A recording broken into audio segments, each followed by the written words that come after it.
آج کا جو ہمارا یہ تفصیلی جائزہ ہے نا، یہ بہت ہی پرجوش اور تھوڑا حیران کن بھی ہونے والا ہے۔ ہم ایک انتہائی چشم کشاں مضمون پر بات کرنے جا رہے ہیں جس کا عنوان ہے the art of declaring victory in an unending war. جی بالکل، اور میں سمجھتا ہوں کہ موجودہ حالات میں اس سے زیادہ اہم موضوع شاید ہی کوئی اور ہو۔ ایسا ہی ہے، اور اس گفتگو کا یا اس جائزے کا جو بنیادی مقصد ہے وہ یہی ہے کہ عالمی سیاست کے ان الجھے ہوئے بیانیوں کو سمجھا جائے۔ مطلب اکثر ہم خبروں میں جو سنتے ہیں نا، اس کے پیچھے چھپی حقیقت کچھ اور ہی ہوتی ہے۔ صحیح، ہم سیاسی بیانات کے تضادات اور سیاسی دباؤ کی پیچیدگیوں کو ڈی کوڈ کرنے کی کوشش کریں گے۔ بالکل، تو چلیں اس کا تفصیلی جائزہ لیتے ہیں۔ میں جب یہ مضمون پڑھ رہی تھی تو شروعات میں ہی اسٹیو وٹیکوف کا ایک بڑا دو ٹوک بیان سامنے آتا ہے کہ ایران کی یورینیم افزودگی کی تمام صلاحیت ختم کر دی گئی ہے۔ اور حیرت کی بات یہ ہے کہ اس کے فوراً بعد ڈونلڈ ٹرمپ اعلان کرتے ہیں کہ ایران میں نشانہ بنانے کے لیے اب کچھ نہیں بچا، جنگ میں جب چاہوں گا ختم ہو جائے گی۔ ہاں، بظاہر یہ ایک مکمل اور حتمی فتح کا اعلان لگتا ہے، لیکن پھر اسی سانس میں ایک اور جملہ ادا کیا جاتا ہے کہ ایرانی بات کرنا چاہتے ہیں، لیکن دیکھوں گا ان کی شرائط کیا ہے۔ یہیں آ کر ساری الجھن شروع ہوتی ہے۔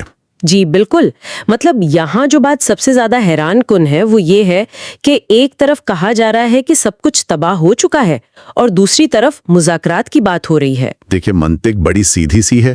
اگر کسی ملک کی تمام دفاعی صلاحیت مکمل طور پر تباہ ہو چکی ہے اور وہاں نشانہ بنانے کے لیے ایک بھی تنصیب باقی نہیں بچی، تو پھر سفارتی سطح پر مذاکرات کس چیز پر ہو رہے ہیں؟ یہ تو کچھ ایسی بات ہو گئی نا کہ آپ کسی کی گاڑی مکمل طور پر تباہ کر دیں، اس کے پرزے بکھیر دیں اور پھر اسی شخص سے کہیں کہ چلیں اب بیٹھ کر اس بات پر مذاکرات کرتے ہیں کہ آپ مجھے لفٹ کیسے دیں گے۔ بالکل ایسا ہی ہے۔ یہ مثال بہت فٹ بیٹھتی ہے۔ اگر واقعی مخالف کی تمام تر قوت خاک میں مل چکی ہے تو واشنگٹن میں ایک اطمینان اور سکون کا ماحول ہونا چاہیے تھا۔ صحیح، لیکن ہم دیکھتے ہیں کہ مسلسل پریس کانفرنسیں ہو رہی ہیں، بار بار بیانات دینے کی ضرورت پڑ رہی ہے۔ یہ بے چینی خود اس بات کی گواہی دے رہی ہے کہ حقیقت ان دعووں سے بہت مختلف ہے، اور یہ بیانات ایک ساتھ سامنے آنا ہی اس پورے تجزیے کا سب سے دلچسپ حصہ ہے۔ تو یہاں آ کر معاملہ واقعی بہت دلچسپ ہو جاتا ہے، کیونکہ یہیں سے مضمون کا وہ پہلو سامنے آتا ہے جو جنگی بیانیوں کی نفسیات کو کھول کر رکھ دیتا ہے۔ جی، عام طور پر سمجھا جاتا ہے کہ جنگیں صرف ہتھیاروں سے لڑی جاتی ہیں، لیکن آج کے دور میں انفارمیشن وارفیئر یا بیانیے کی جنگ ہی اصل محاذ ہے۔ اور مضمون میں اس بات کی بڑی تفصیلی وضاحت موجود ہے کہ ان جنگی بیانیوں کا اپنا ایک باقاعدہ نفسیاتی نظام ہوتا ہے۔ میں اس کو تھوڑا واضح کرتا ہوں۔ فیصلہ سازوں کو بیک وقت دو محاذوں پر لڑنا ہوتا ہے۔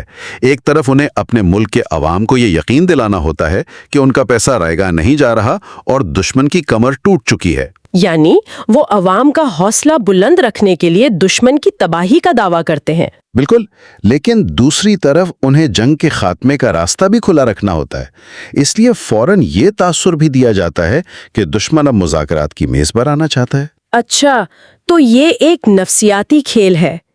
لیکن اگر ہم ایران کی حکمت عملی کی طرف آئیں تو ان کے لیے اس صورتحال کا کیا مطلب ہے؟ یہ بہت اہم سوال ہے۔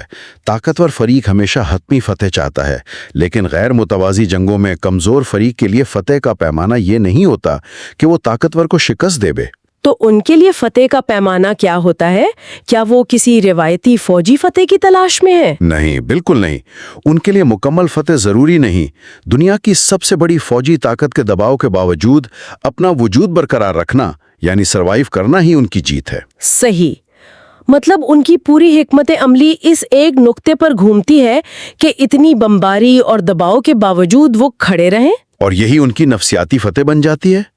وہ عالمی برادری کو یہ پیغام دیتے ہیں کہ اتنی بڑی عسکری طاقت بھی انہیں ختم نہیں کر سکی۔ میں آپ کی بات سمجھ رہی ہوں، اور اگر ہم اسے وسیع تر تناظر میں دیکھیں تو مضمون نگار نے تاریخ کی کچھ بہت زبردست مثالیں بھی دی ہیں۔